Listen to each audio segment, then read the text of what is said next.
Magandang umaga sa ating lahat. Sunday, December 29, 2024. Ito po ang salita ng ating Panginoong Diyos na pagkain ng ating kaluluwa kuha sa Lucas 2:41 hanggang 52. Ang batang si Jesus ay naiwan sa loob ng templo.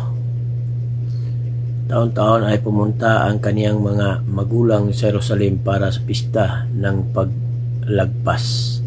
Nang si Jesus ay 12 taong gulang na, sila ay umaon sa Jerusalem ayon sa kaugalian ng kapistahan.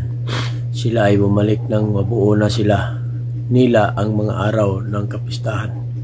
Sa kanilang pagbabalik, ang batang si Jesus ay nanatili sa Jerusalem na hindi nalalaman ni Jose at ng ina ng bata. Sa pag-aakala nilang siya ay nasa kasamahan nila, sila ay yumaon at naglakbay ng isang araw. Pagkatapos nito, hinanap nila siya sa mga kamag-anak at mga kakilala. Nang hindi nila siya natagpuan, bumalik sila sa Jerusalem at hinanap siya.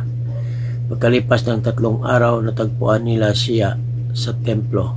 Siya ay nakaupo sa kalagitnaan ng mga guro, nakikinig at nagtatanong sa kanila. Ang lahat ng mga nakarinig sa kanya ay namangha sa kanyang pag-unawa at sa pangasagot. Nang gilalas ng labis ang kanyang mga magulang nang makita siya, sinabi sa kanya ng kanyang ina, "Anak, bakit mo ginawa sa amin ang ganyan? Ako at ang iyong ama ay naghanap sa iyo ng may hapis." Sinabi niya sa kanila, "Bakit ninyo ako hinahanap? Hindi ba ninyo alam na kinakailangan kong gawin ang mga bagay na may kinalaman sa aking ama?" Hindi nila naunawaan ang mga salitang sinabi niya sa kanila. At siya ay lumusong na kasama nila at dumating sa Nazaret.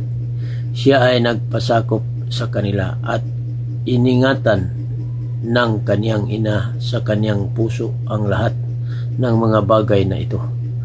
At si Jesus ay lumago sa karunungan at pangangatawan at sa pagbibigay lugod sa Diyos at sa mga tao. Ito po ang salita ng ating Panginoong Diyos. Don't forget to like, share my post. Thank you. God bless us all.